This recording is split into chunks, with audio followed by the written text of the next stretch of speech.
أبطال جريد 5 عاملين إيه؟ يا رب تكونوا بخير. كل سنة وأنتم طيبين، سنة سعيدة دراسية جديدة. إن شاء الله في مفاجأة إن إحنا نكون بنشرح كل منهج سنة 5 لمنهج الساينس معاكم. من أول ليسون لغاية آخر ليسون هيبقى إن شاء الله في مراجعات، مش بس جريد 5 لكن كمان هيبقى جريد 4 و5 و6. كل المراحل الابتدائية هنكون بنشرح مع بعض منهج الساينس. تعالوا النهارده نشوف نتكلم على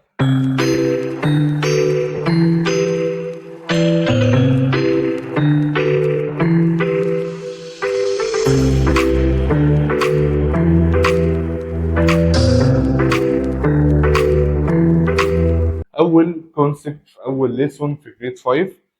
المنهج بتاع جريد 5 منهج لذيذ جدا، اسهل من جريد 4 بكتير. منهج متقسم ل 2 يونت، كل يونت فيه 3 كونسبت.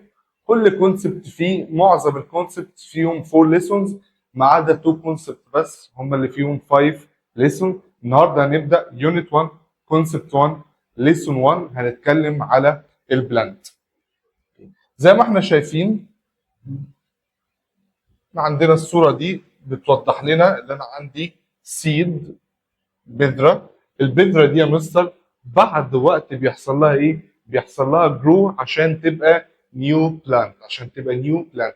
طب يا مستر السيد الصغيرة دي عشان توصل للبلانت الكبيرة دي محتاجة ايه؟ محتاجة بعض الحاجات زي جسمنا. احنا جسمنا عشان نكبر وننمو ويحصل لنا جرو محتاجين اللي احنا نشرب ووتر، محتاجين اللي احنا ناكل فود، محتاجين اللي احنا نتنفس اكسجين. نفس الكلام يا مستر السيد الصغيرة دي عشان تبقى نيو بلانت محتاجه محتاجه بعض النيدز. زي ايه يا مستر؟ اول حاجه زي الووتر، تاني حاجه زي الاير، تالت حاجه زي السان لايت، رابع حاجه زي السبيسز مكان تعيش فيه، خامس حاجه زي النيوترينز. يبقى يا مستر السيد عشان يحصل لها جرو نيد وات يا مستر؟ اول حاجه نيد ووتر، لازم تحتاج ووتر زينا، محتاجه اير، محتاجه سانلايت، محتاجه نيوترينز اند سبيسيس. يا مستر احنا فاهمين كل حاجه، الووتر والاير والسانلايت دي مفهومه، والسبيسيس دي مفهومه يعني مكان تتزرع فيها. ايه بقى النيوترينز ده؟ يمكن يكون يعني اكسبريشن يا مستر جديده علينا. النيوترينز اللي هي المغذيات. برضه يا مستر ما عرفتش برضه يعني ايه مغذيات. طيب يا مستر النيوترينز او المغذيات دي بتبقى حاجات موجوده في الفود، حاجات موجوده في الفود بتساعدنا ان احنا نكبر وبتدينا انرجي. برضه يا مستر مش فاهم. زي مثلا الحاجه اللي بنشربها كل يوم الصبح اللي ماما بترخم علينا عشان نشربها عشان دي حاجه مهمه عشان تقوي العضلات بتاعتنا، زي الميلك. يا مستر هل الميلك فيه نيوترينز؟ طبعا الميلك فيه نيوترينز. بيبقى فيه حاجه اسمها الكالسيوم. الكالسيوم ده نوع من انواع النيوترينز. الكالسيوم ده بيبني العضل بتاعنا ويخلينا نقدر نكبر. يا مستر زي ايه تاني النيوترينز يا مستر؟ زي اللي موجوده في اللحوم والفول والفراخ، بيبقى فيها مستر نيوترينز يا مستر بتساعدنا ان احنا نكبر. اللي هي البروتينات، لما هو تقول لك كل بروتين عشان تكبر كويس عشان تبني عضلاتك. البروتين ده موجود في اللحوم، موجود في الفراخ، موجود في الفول. كمان يا مستر زي الفيتامين، مش احنا بناخد خضروات وفاكهه؟ برضو الخضروات والفاكهه دي بيبقى فيها فيتامين، فيتامين دي يعتبر نيوترينز. كمان يا مستر زي الكربوهيدرات اللي موجوده جوه العيش والمكرونه والرز. كل اللي انا قلت عليهم دولت يا مستر اسمهم نيوترينز. يبقى بالبلد يا مستر النيوترينز عباره عن ايه؟ هي عباره عن مواد موجوده في الاكل بتساعدنا اللي احنا نبني جسمنا وتدينا انرجي. سهله؟ في حاجه صعبه كده في النيوترينز؟ يبقى تاني يا مستر السيد الصغيره دي عشان يحصل لها جرو وتبقى نيو بلانت كبيره محتاجه بعض النيدز، محتاجه بعض النيدز زي يا مستر زي الووتر، زي ايه؟ زي الاير، زي السانلايت، زي النيوترينز اللي احنا اتكلمنا عليها، وكمان زي السبيسز المساحه اللي هي هتنمو فيها. دلوقتي بقى يا اولاد هنتكلم على حاجه مهمه جدا اسمها الاستراكشر اوف بلانت. يعني ايه كلمه ستراكشر اوف بلانت؟ يعني تركيب البلانت. البلانت بيتركب من بعض الاورجنز لايك اس مصر. احنا جسمنا بيتركب من سيستمز، احنا عارفين طبعا من جريد 4 ان الهيومن بودي كونسيست اوف سيستمز، اجهزه زي الدايجستيف سيستم، الريسبيراتوري سيستم، النيرفس سيستم. وكل سيستم بيتكون من اورجان، والاورجان بيتكون من تيشو، والتيشو بيتكون من سيل. نفس الكلام البلانت بيتكون من اورجان. بعض او بنقول عليها بارتس، اجزاء. ايه بقى الاجزاء اللي بيتكون منها البلانت يا مستر؟ احنا عندنا اجزاء مهمه يا مستر، تعالوا نركز مع بعض في الصوره.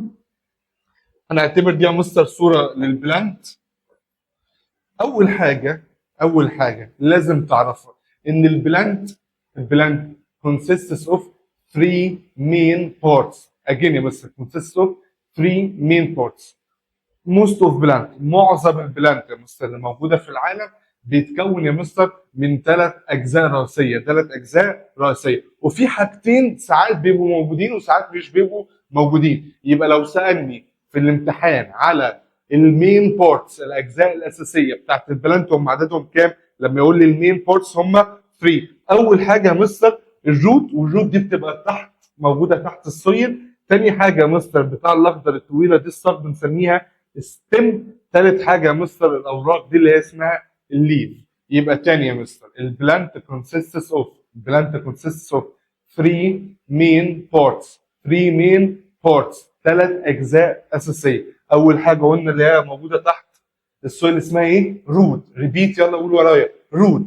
تاني حاجه يا مستر العصايه الكبيره دي اسمها ستيم. اسمها ايه؟ ستيم. ثالث حاجه يا مستر الاوراق اللي قدامنا دي بنسميها ليف.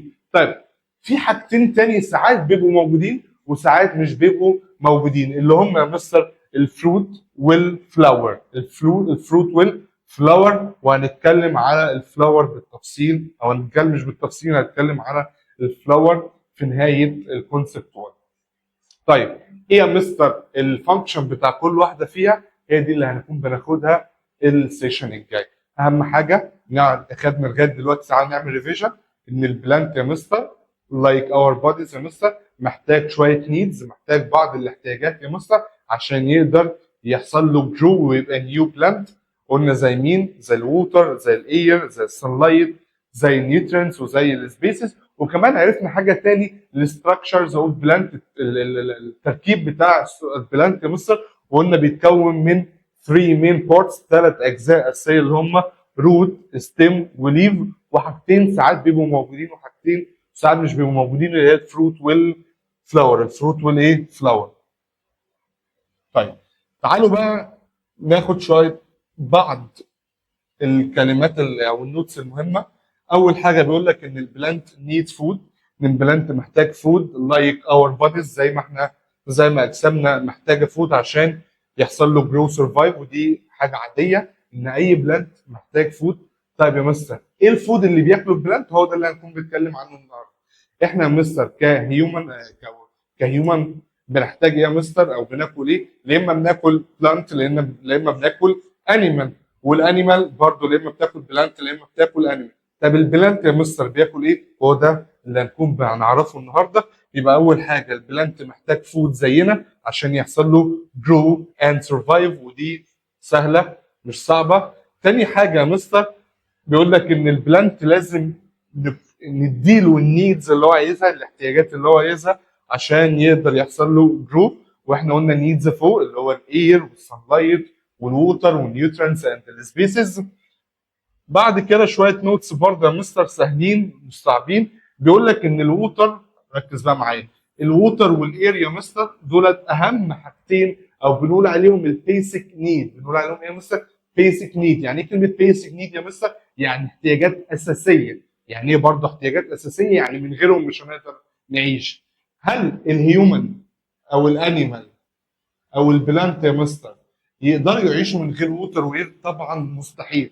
يبقى لما اقول لك مين هي البيسك نيد للهيومن والانيمال والبلانت، تاني ممكن يجي سؤال في الامتحان يقول لك رايت او منشن ذا بيسك نيد فور هيومن وانيمال وبلانت.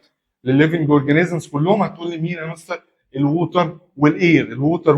والاير. طب يا مستر بعد كده هنتكلم عن ايه؟ بعد كده بقى بيقول لك يا مستر ان الهيومن and the other animals يا مستر need food، محتاجين اكل عشان ياخدوا انرجي. يا مستر احنا تعالى كده في يوم من الايام اصحى ما تاكلش وانزل واعمل التمارين بتاعتك، هتلاقي في نص اليوم اللي انت مش قادر تعمل اكسرسايز اللي انت بتعملها عامه في حياتك اليوميه. ليه؟ عشان ما عندكش انرجي. طب الانرجي ده مستر بيجي من ايه؟ بيجي لما ناكل. طب لو ما اكلتش يبقى انا كده ما عنديش انرجي. يبقى بيقول لك يا مستر ان الهيومن والانيمال يا مستر محتاجين اللي هم ايت فود، محتاجين اللي هم ياكلوا. ليه؟ تو جين انرجي، عشان يحصلوا على طاقه، يحصلوا على طاقه. وايه تاني يا مستر؟ والنيوترينز. قلنا النيوترينز دي حاجات مهمه جدا في الاكل، بتساعدنا ان هي تبني جسمنا وعضلاتنا، زي الكالسيوم والبروتين والحاجات اللي احنا قلناها مثلا. طيب تعالى بقى نخش على النقطة المهمة، ودي من النقط المهمة جدا اللي لازم نكون عارفينها.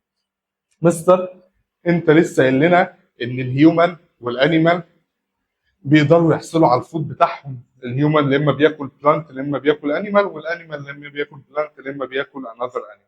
طب البلانت ده بياكل ايه؟ هل البلانت ده عنده بق يا مستر عشان ياكل، او عنده رجل يروح السوبر ماركت يا مستر عشان ياكل؟ لا. البلانت هو الليفنج اورجانيزمز الوحيد، تاني بس، هو الليفنج اورجانيزمز الوحيد اللي بيقدر يعمل اكله بنفسه. ايه؟ بيقدر يعمل اكله بنفسه. البلانت كان ميك ذير اون فود، ودي لازم نكون نعرفها ونحطها في دماغنا على طول. البلانت it is the only living organisms. Again, البلانت it is the only living organisms can make their own food. يا مستر can make their own food، هو بيقدر يعمل اكله بنفسه. ازاي؟ دي اللي هندرسها مع بعض دلوقتي. طيب يا مستر العمليه اللي بيعملها البلانت يا مستر عشان يعمل الفود بتاعه بنفسه، العمليه دي اسمها ايه؟ معلش هي كلمه كبيره شويه بس تعالوا نقسمها. اسمها فوتوسينثيز بروسيس. اسمها ايه؟ فوتوسينثيز بروسيس. فين يا مستر الكلمه دي؟ اهي فوتوسينثيز بروسيس. اجين يا مستر نقول مع بعض اسمها ايه؟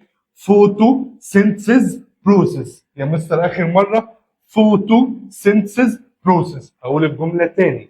البلانت يا مستر هو الليفنج اورجانيزمز الوحيد اللي بيقدر يعمل كان ميك ذير اون فود، بيقدر يعمل اكله بنفسه، بيقدر يعمل اكله بنفسه من خلال بروسيس، من خلال عمليه اسمها ايه؟ فوتوسينثيز بروسيس. اسمها ايه؟ فوتوسينثيز بروسيس. تعالوا بقى نتكلم شويه على الفوتوسينثيز بروسيس. دي من العمليات المهمه اللي اصلا احنا كليفنج اورجانيزمز بتبقى مهمه لينا. ليه؟ هنعرف دلوقتي يا مستر.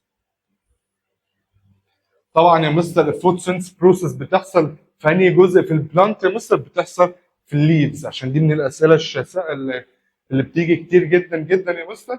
ان الفوتوسينثيز بروسيس تيكس بليس. يعني ايه كلمه تيكس بليس؟ يعني تحدث في انهي جزء في البلانت يا مستر؟ بيحصل فين؟ في الليفز. بيحصل فين؟ في الليفز. تعالوا بقى نتكلم شويه يا مستر على الفوتوسينثيز بروسيس من خلال الصوره دي. ده الاجزاء بتاعت البلانت. عندنا اللي تحت ده الروت، وعندنا الروت قلنا موجود في السويل. في السويل في حاجتين مهمين جدا البلانت بيستخدمهم، بيبقى فيه ووتر وبيبقى فيه نيوترينز. يبقى تاني السويل بيبقى فيه حاجتين مهمين للبلانت، الووتر والنيوترينز. وانا عندي ده الباقي الاجزاء بتاعت البلانت. مثل الفوتوسينثيز بروسيس لو انا عايز اديها ديفينيشن، هي عباره عن بروسيس. طبعا هي من اهم العمليات في حياتنا، اذا كن في حياه البلانت وكمان في حياتنا احنا. ليه؟ عشان من خلال الفوتوسينثيز بروسيس بتدينا الاكسجين اللي احنا والانيمال بنتنفسه. فكمان الفوتوسينثيز بروسيس يا مستر important to the human and the animal، هتقول له طبعا true. يعني هي مش مهمه بس للبلانت، هي كمان مهمه للانيمال وللهيومن. ليه؟ عشان في عمليه الفوتوسينثيز بروسيس بيطلع حاجتين، بيطلع الفود بتاع البلانت وبيطلع الاكسجين اللي احنا بنعمله بريذنج، اللي احنا بنتنفسه. طيب الفوتوسينثيز بروسيس هي عباره عن بروسيس يا مستر بتحصل فين؟ تيكس بليز ان ذا بلانت ليفز، بتحصل في الليفز في الورق بتاع البلانت. ومن خلالها البلانت بيقدر يعمل ايه؟ بيقدر يعمل الفود بتاعه، بيقدر يعمل الفود بتاعه. يبقى الديفينيشن بتاع الفوتوسينثيز بروسيس it is the process through which the green parts of plant اللي هي الليفز يا مستر. يعني الفوتوسينثيز بروسيس بتحصل من خلال الليفز. اللي بيحصل فيها مستر ان الليفز بتعمل ابزورب. يعني ايه كلمه ابزورب يا مستر؟ يعني ايكوال كلمه تيك. يعني ايه برضه تيك؟ اللي هي بتمتص. الليفز بيقدر يمتص السان لايت ليه يا مستر؟ تو ميك ذير اون فود، تو ميك ذير اون فود. يبقى تاني اهم حاجه في الديفينيشن بتاع الفوتوسينثيز بروسيس هي عباره عن بروسيس. ركز معايا محدش يهرب مني. عباره عن بروسيس، عمليه اللي بيحصل فيها الليفز اللي هي الجرين بارت بتاعت البلانت. طبعا هي ايه الجرين بارت اللي هي الليفز يا مستر؟ الليفز يا مستر بتعمل ايه؟ ابزورب. بتعمل ايه يا مستر؟ ابزورب يعني بتاخد، تمتص يا مستر، بتمتص السانلايت to make their own food. to make their own food. مستر خلاص احنا عرفنا يعني ايه فوتوسينث بروسيس، وان البروسيس دي مهمه عشان البلانت يقدر يعمل الفود بتاعه، وكمان بتحصل في الليفز. يلا يا مستر قول لي الفوتوسينث بروسيس دي بتحصل ازاي؟ تعالوا معايا خلينا نشوف العمليه دي بتحصل ازاي. How can plant make their own food through photosynthesis process؟ تعالى يا مستر، احنا قلنا عندنا الليفز اللي ورا الاخضر اللي قدامنا ده. الليفز فايدته بيعمل حاجتين في عمليه الفوتوسينث بروسيس. بيعمل حاجتين: بيعمل ابزورب للصن لايت، يعني بيمتص اللايت من الصن، وتاني حاجه بياخد الكربون دايوكسيد جاز، بياخد الكربون دايوكسيد جاز من الاير. يبقى تاني يا مستر، الليفز دوره ايه في الفوتوسينث بروسيس؟ طبعا هو دوره كبير واهم دور، عشان كل حاجه يعني عمليه الفوتوسينث بروسيس بتحصل فيه. طب بيعمل ايه تاني يا مستر؟ هو بياخد حاجتين: بيعمل ابزورب للسان لايت يعني بيمتص اشعه الشمس، وكمان بياخد الكربون دايوكسيد من الاير، بياخد الكربون دايوكسيد من الاير. طيب هل الليفز بس بيبقى ليه دور؟ لا، كمان الروت.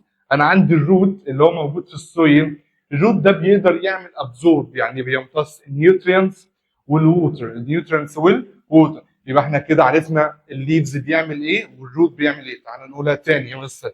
الليفز بيعمل ايه؟ الليفز بياخد حاجتين: بياخد السان لايت زي ما احنا شايفين، الليفز بيعمل ابزورب للسان لايت، وبيتيك الكربون دايوكسيد جاز من الاير، تيك الكربون دايوكسيد جاز من الاير. الليفز بس هو اللي ليه دور؟ لا، كمان الروت اللي هو موجود في السويل بياخد ايه يا مستر؟ ابزورب الووتر اند نيوترينتس. ابزورب الووتر اند نيوترينتس. بس كده العمليه خلصت؟ لا، جزء بسيط وكده العمليه تبقى خلصت. احنا قلنا الليفز بياخد السان لايت صح؟ طيب السان لايت اللي موجود جوه الليفز بيعمل ايه؟ بيعمل اتحاد بين الكربون دايوكسيد والووتر.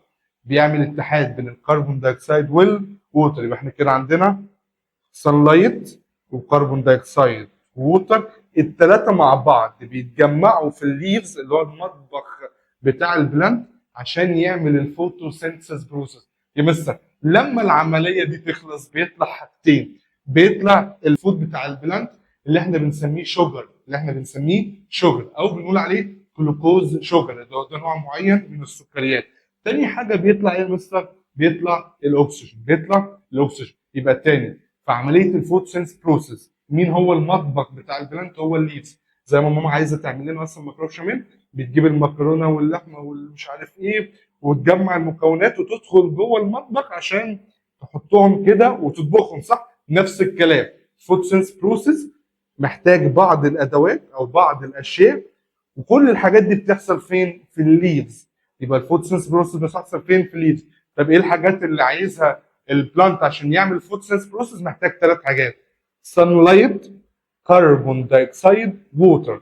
sunlight كربون دايوكسيد ووتر، الثلاثه دولت يتجمعوا مع بعض يطلعوا لنا بقى حاجتين: الجلوكوز شوجر اللي هو الفود بتاع البلانت، والاكسجين اللي هو احنا كليفنج اورجانيزمز بيتنفسوا اللي هو احنا والانيمال. كده هنكون خلصنا عمليه الفوتوسينث بروسيس. تعالوا نراجع عليها بسرعه. قلنا هي ايه الفوتوسينث بروسيس؟ هي عباره عن بروسيس بتحصل فين يا مستر؟ في الليفز. اللي بيحصل اللي هو بيعمل ابزورب للسان لايت عشان يعمل تو ميك ذير اون فود. طب ايه اللي بيحصل بالظبط يا مستر؟ عندنا الليفز ليه دور. الليفز بياخد حاجتين: بيكولكت السان لايت اول حاجه بياخدها، تاني حاجه بياخد الكربون دايوكسيد جاز من الاير. هل الليفز بس اللي دور؟ لا، كمان الروت ليه دور. يبقى اول حاجه الليفز دوره اللي هو بياخد حاجتين: السان لايت والكربون دايوكسيد. سان لايت كربون دايوكسيد. تاني حاجه يا مستر الروتس اللي هو موجود تحت اهو، الروتس اللي هو موجود تحت في التربه في السويل، بياخد حاجتين: بيعمل ابزورب للووتر والنيوترينتس. بيعمل ابزورب للووتر والنيوترينتس. هي مش موجوده كلمه نيوترينتس بس احنا يعني نكتبها، بيعمل ابزورب الووتر اند نيوترينتس. بعد كده اللي بيحصل دلوقتي السان لايت اللي موجود جوه الجرين بلانتس اللي موجود جوه الليفز بيعمل ايه يا مستر؟ بيعمل كومباين، بيعمل اتحاد بين الووتر والكربون دايوكسيد اهو، بيعمل كومباين بين مين ومين؟ الووتر والكربون دايوكسيد، الووتر والكربون دايوكسيد. في حاجه صعبه؟ طيب بعد ما يخلص كل الكلام ده بقى بيحصل بروديوس لمين؟ للاكسجين وللنيوترينز. يعني النيوترينز قصده هنا الشوجر، الجلوكوز شوجر يعني اللي هو الفود، فبيطلع لي الاكسجين والفود، الاكسجين والفود اللي هو نوع من انواع الجلوكوز شوجر. طب يا مستر ايه هي النيوترينز؟ زي ما قلت لكم هي زي الشوجر، زي الستارش، زي الفات، زي البروتين. لسه قايل لكم البروتين اللي موجود جوه الفراخ واللحمه، والفات اللي موجود جوه مثلا زيت الزيتون والمكسرات، والكربوهيدرات اللي موجود جوه العيش والمكرونه، دي كلها بنسميها نيوترينز. تعالوا كده نعمل معادله بسيطه، المعادله دي تسهل لنا عمليه الفوتوسينثيز بروسيس. يعني بدل الكلام ده كله يا مستر في حاجه هتسهل لنا العمليه دي كلها. هي ايه بقى؟ تعالوا نشوفها. دي اهم معادله بتوضح عمليه الفوتوسينثيز بروسيس، ودي تلخص كل الكلام اللي احنا قلناه. فوتوسينثيز بروسيس عشان يحصل محتاج 3 حاجات: محتاج سان لايت، محتاج كربون دايوكسيد، محتاج ووتر. ال3 دول هيتجمعوا مع بعض جوه فين؟ جوه المطبخ بتاع البلانت اللي هو مين يا مستر؟ اللي هو الليفز، عشان يطلع حاجتين: يطلع الاكسجين، والاكسجين ده important للليفنج اورجانيزمز عشان احنا بنستخدمه عشان نعمل بريذنج، وتاني حاجه بيطلع الشوجر اللي هو الفود بتاع البلانت. حفظت المعادله دي انت كده حفظت عمليه الفوتوسينثيز بروسيس. طيب لو لسه مش فاهم راجع على الفيديو عشان ما يبقاش الفيديو طويل علينا واحنا بنذاكر. طب يا مستر تعالى بقى نتكلم اكتر عن العمليه، تعالى نشوف الستبس اللي بتحصل من خلال عمليه الفوتوسينثيز بروسيس. مستر انت من شويه قلت لنا ان الليفز يا مستر بياخد السان لايت وبياخد الكربون دايوكسيد جاز من الاير، صح؟ ازاي بقى يا مستر؟ يعني ازاي حته الورقه الخضراء دي بتقدر تاخد الحاجتين المهمين؟ جوه الليفز في ماده اسمها كلوروفيل. اجاني يا مستر ماده اسمها كلوروفيل، الكلوروفيل دي موجوده جوه الليفز. يبقى اول حاجه يا مستر البلانت بيبقى عنده كلوروفيل، الكلوروفيل موجود جوه الليفز، الكلوروفيل دي موجوده جوه الليفز. الكلوروفيل هو اللي بيساعد الليفز اللي هو يعمل ابزورب للسان لايت، ابزورب للسان لايت. يبقى الثانيه يا مستر الليفز ازاي بياخد السان لايت؟ من خلال ماده جواه اسمها كلوروفيل، من خلال ماده جواه اسمها كلوروفيل هو اللي بيقدر يعمل ابزورب لللايت انرجي من السن اللي هي السان لايت. طيب الليفز يا مستر انت قلت جواها حاجتين، اول حاجه بيبقى جواها كلوروفيل، تاني حاجه على السيرفيس بتاع الليف يا مستر، على السطح بتاع الليفز بيبقى فيه تايني اوبننج، بيبقى فيه حاجه اسمها تايني، فتحات صغيره جدا جدا جدا جدا بنسميها ستوماتا. بنسميها ايه؟ ستوماتا. بنسميها ايه؟ ستوماتا. الفتحات دي اللي بتقدر تدخل وتخرج الجازز، تقدر تدخل وتخرج الجازز، فمن خلالها الليفز بيقدر ياخد الكربون دايوكسيد. يبقى تاني يا مستر الليفز بيبقى في حاجتين جواه ماده اسمها كلوروفيل، وعلى السطح بتاع الليفز مستر في حاجه اسمها ستوماتا. وقلنا الاستوماتا دي عباره عن تايني اوبن، فتحات صغيره بتسمح للغاز اللي هي تعمل، اللي هي بتخش وتطلع من الليفز يعني. طيب الكلوروفيل هو اللي بيساعد، اللي هو بيعمل ابزورب لللايت، اللايت انرجي يعني من الصن. والاستوماتا دي بتسمح للكربون دايوكسيد اللي هو يخش جوه البلانت، يخش جوه الايه؟ البلانت. في حاجه صعبه لغايه دلوقتي؟ لا. تعال نشوف بقى رقم 3. بيقول لك جوه البلانت، بس في انهي جزء في البلانت يا مستر؟ في الستيم.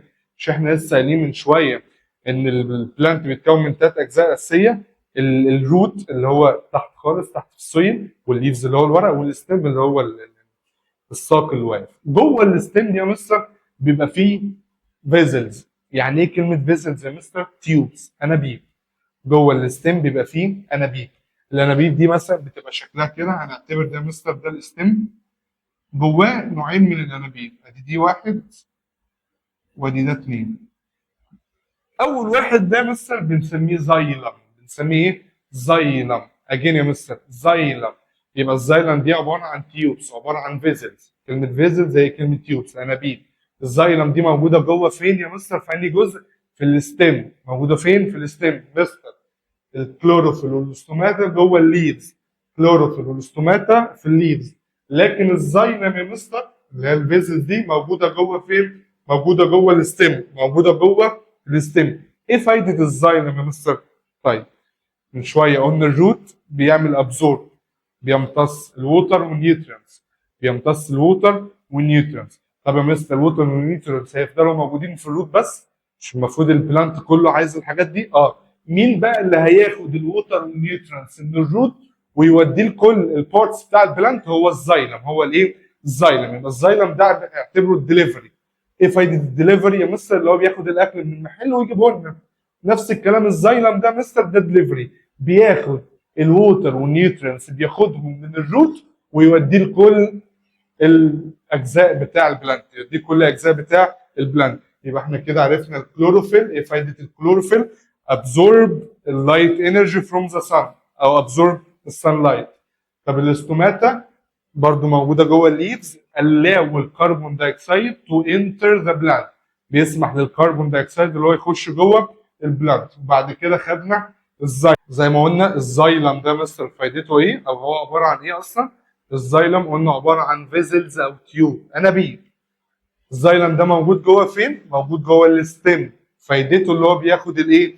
الووتر والنيوترينتس من الروت. او absorb water and nutrients from root to the other part of plant او to the leaves. اوكي؟ طيب بعد الزايلم ايه اللي بيحصل؟ قلنا خلاص الليفز خد السان لايت. قلنا السان لايت دي بيعمل ايه؟ بيعمل اتحاد. بياخد الكربون دايوكسيد والووتر ويعملهم كومباين مع بعض. يبقى السان لايت اللي موجود جوه الليفز بياخد الكربون دايوكسيد ويعمل له كومباين مع الووتر. يعمل له كومباين مع الووتر. خلاص كل الكلام ده اتجمع جوه الليفز وكل حاجه اتمكست مع بعض. يحصل بقى عمليه الفوتوسينث بروسيس ويكون لي الجلوكوز شوجر. ويكون لي الجلوكوز شوجر اللي هو الفود بتاع البلانت. الفود بتاع البلانت. طيب كده مستر الفود موجود جوه الليفز. الفود موجود جوه الليفز. عايزين بقى ننقله. هيفضل موجود في الليفز يعني الستيم مش هياخد فود، الروت مش هياخد فود، الفروت والفلاور مش هياخد الفود. لا طبعا. طب عايزين ننقله. هننقله من خلال الزايلم برضو؟ لا. الزايلم ده عباره عن طريق وان واي. طريق وان واي بياخد من تحت لفوق على طول. يعني بياخد الووتر والنيوترينتس من الروت من تحت ويطلع لفوق ابورد عشان يوديه للليفز. طب مين بقى اللي هياخد الفود من الليفز ويوزعه لتحت لكل البلانت؟ نوع تاني من الفيزلز برضو موجود جوه الستيم بنسميه فلويم. بنسميه ايه؟ فلويم. بنسميه يا مستر فلويم. يبقى كده يا مستر جوه الستيم في تو تيوبس. في نوعين من الانابيب، نوعين من الفيزلز اللي هو الزايلم والفلويم. الزايلم والفلويم كده كده هنتكلم عنهم الحصه اللي بعد الجايه بالتفصيل. بس الزايلم بياخد من تحت لفوق والفلويم بياخد ايه من تحت لفوق؟ بياخد الووتر والنيوترينتس من الروت ويطلعهم للليفز او الاذر بارت اوف بلانت. طيب الفلويم يا مستر ده برضه بينقل، بس بينقل الايه؟ الفود اللي هو مين يا مستر؟ اللي هو الجلوكوز شوجر. الجلوكوز شوجر بياخده من الليفز ويوزعه بقى على كل البارت اوف بلانت. يوزعه على كل البارتس اوف بلانت. وطبعا في الاخر خالص عرفنا ان الفوتوسينث بروسيس بيطلع لنا الاكسجين. طبعا كمان بيطلع الووتر فيبر. بس اهم حاجه عندنا الاكسجين عشان احنا كهيومن وانيمال بيستخدموه في عمليه البريذنج. الحيوانات والانسان بياخدوا الاكسجين عشان يعمل بريذ. النوتس دي من النوتس المهمه وبتيجي يعني كانت موجوده في التقييمات بتاعت السنه اللي فاتت وبتيجي كتير من الاسئله اللي بتيجي كتير. بيقول لك يا مستر during the photosynthesis process اثناء عمليه الفوتوسينثيس بروسيس ايه اللي بيحصل؟ قلنا البلانت عشان يعمل الفوتوسينثيس بروسيس محتاج انرجي. طب بياخد انهي نوع بياخد الانرجي ده منين؟ بياخده من الصن. طب الانرجي اللي بياخدها من الصن اسمها لايت انرجي. اسمها لايت انرجي. يبقى during the photosynthesis process ايه اللي بيحصل؟ البلانت بياخد اللايت انرجي. طيب خد اللايت انرجي اللي هو الصن لايت، والصن لايت عمل كومباين بين الكربون دايوكسيد والووتر وحصل العمليه دي كلها عشان في الاخر يتكون الفود. طب يا مستر خدنا في جريد 4 مين الطاقه الانرجي اللي بتبقى متخزنه ستورد جوه الفود.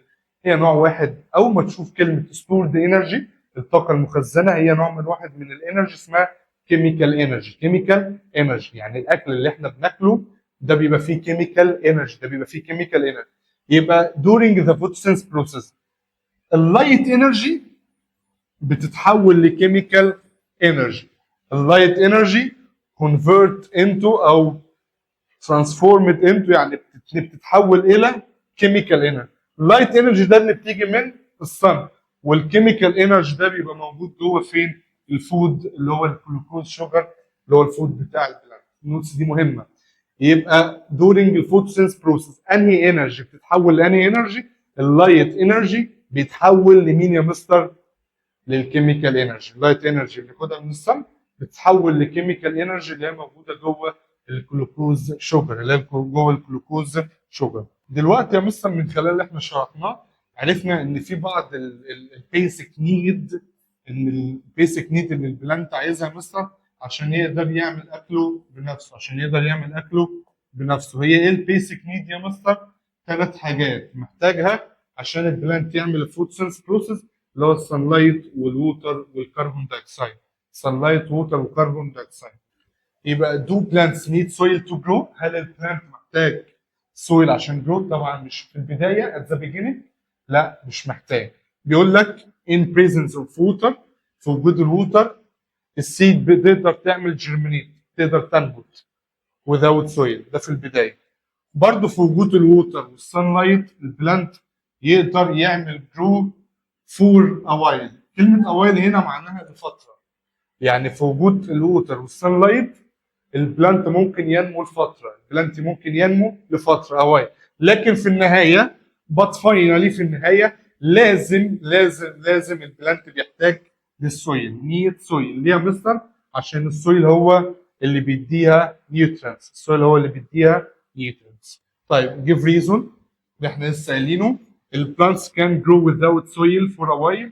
البلانت ممكن ينمو من غير السويل لفتره محدده، لكن في النهايه بيحتاج السويل عشان السويل بتدي بروفايد، يعني بتعطي نيوترينتس للبلانت، بتعطي نيوترينتس للبلانت. لكن وات اباوت السانلايت؟ طبعا السانلايت ده بيسك نيد، السانلايت ده بيسك نيد، من غيره يا مستر البلانت مش هيعرف ينمو يبقى جرو. يبقى السويل نوت بيسك نيد لكن السانلايت بيسك نيد. كده نكون خلصنا. دي شويه جيف ريزون وات هابن، عشان عارف الاسئله دي بتبقى رخمه بالنسبه لنا، فانا جمعت الجيف ريزون والوات هابن المهمين. تعالوا نشرحهم مع بعض وكده خلصنا اول سيشن في جريد 5. الروت have important role in the photosynthesis process of plant. ليه الروت عنده او ليه دور مهم جدا في عمليه الفوتوسينثيسيس بروسيس؟ هتقول الفانكشن بتاعه. يعني ايه كلمه فانكشن يا مستر؟ يعني الوظيفه، الجوب، الاهميه. يبقى الفانكشن هو الامبورتنس، هو الجوب، الاهميه بتاعته. ايه الاهميه بتاعت الروت؟ قلنا بياخد ايه؟ absorb water and nutrients. Again absorb water and nutrients from the soil.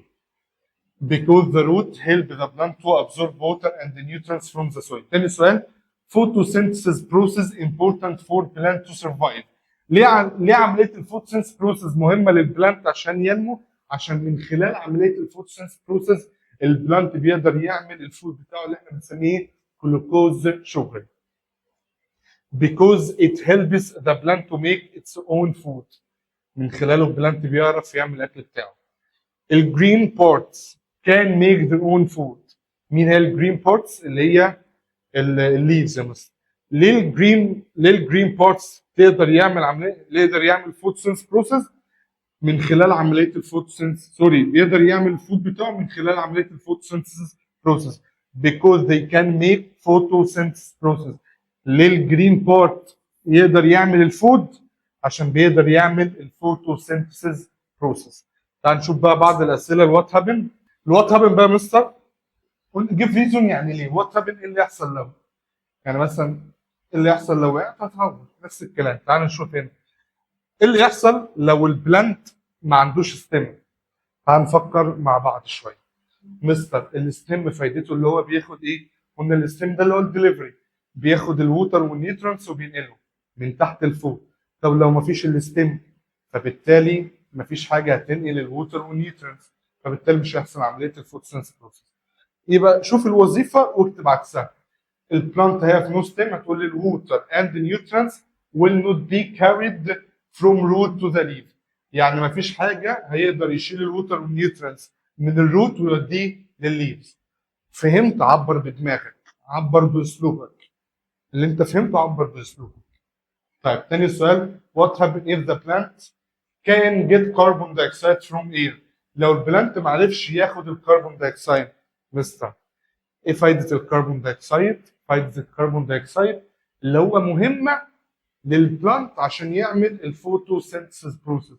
مفيش كربون دايوكسيد فبالتالي مش هيقدر يعمل عمليه الفوتوسينثيسيس بروسيس، فبالتالي مش هيقدر يعمل الفود بتاعه. يبقى البلانت can't make their own food during photosynthesis process. طيب السؤال اللي بعده، what happen اللي يحصل when we put a green plant، لو احنا حطينا green plant in the dark room، في غرفة مظلمة يا مستر for many days، هل البلانت هينمو ولا لا؟ هل هيعمل الفود بتاعه ولا لا؟ طبعا مش هيقدر يعمل الفود بتاعه. The plant can't make its own food during the photosynthesis process، مش هيقدر يعمل الفود بتاعه. طيب يا مستر نفس السؤال بس بدل دارك روم حطيناه wet soil. We put a seed of bean، بذرة من البين اللي هو البين in wet soil for a many day. خدت بذرة وحطيتها في سويل هتنمو عادي، تقدر تعمل الفوتوسينثيسيس بروسيس. يبقى it will germinate and grow well. هتنمو وتنبت، هتنمو وتنبت. germinate يعني تنبت. طيب number 5 what happen if اللي يحصل we put a bean seed in the wet paper towel. wet paper towel اللي هي الورقة اللي احنا شفناها في التجربة الأولى. لو حطينا بذرة يا مستر في الويت بيبر تاول for more than 2 months، لمدة أكتر من شهرين، إيه اللي يحصل يا مستر؟ قلنا في البداية البلانت هيحصل له جيرمينيت، لكن فاينالي البلانت لازم يروح للسويل، يبقى it will germinate، هتنبت عادي يا مستر and make sprouts for a while لفترة محددة then it will die. بعد كده هتموت، عشان قلنا في البداية لازم، في البداية ممكن تنمو من غير السويل، لكن في النهاية لازم تبقى فيها سويل. آخر جزء a plant is placed in the dark place for a many day. طبعا ده زي ده يعتبر واحد يا مستر، البلانت مش هيقدر يعمل الفوتوسينثيسيس بروسيس. وبكده نكون خلصنا أول سيشن. في بعض الأسئلة اللي كانت بتيجي جت في امتحانات السنة اللي فاتت والطلاب ما كانتش فاهمة السؤال كان عايز إيه. تعالوا أوريكم عشان واحنا نذاكر صح. عندي نوع من انواع الاسئله يا مستر، ده ممكن ناخده الحصه الجايه بس هديك نبذه عنه. هتلاقي السؤال كده بيقول لك mention the function. mention the function يعني ايه كلمه mention the function؟ mention يعني رايت، function قلنا الجوب يعني اكتب الوظيفه. فمثلا يقول لك mention the function of root، يعني اكتب الوظيفه بتاعت الروت، تقول اللي هو بيعمل absorb الووتر and the nutrients from the soil. طب mention the function of chlorophyll، ايه فايده الكلوروفيل؟ اللي هو absorb اللايت energy from the sun. الفانكشن بتاع الزايلم هتقول لي اللي هو transport الووتر and the nutrients from root to the other part of plant، وهكذا. مثلا كلمه mention the function يعني اكتب الوظيفه. كده نكون خلصنا اول سيشن. يا ريت تذاكروا كويس واستنوا السيشن الجاي الاسبوع الجاي، ودايما افتكروا ان الساينس is fun for everyone. سلام.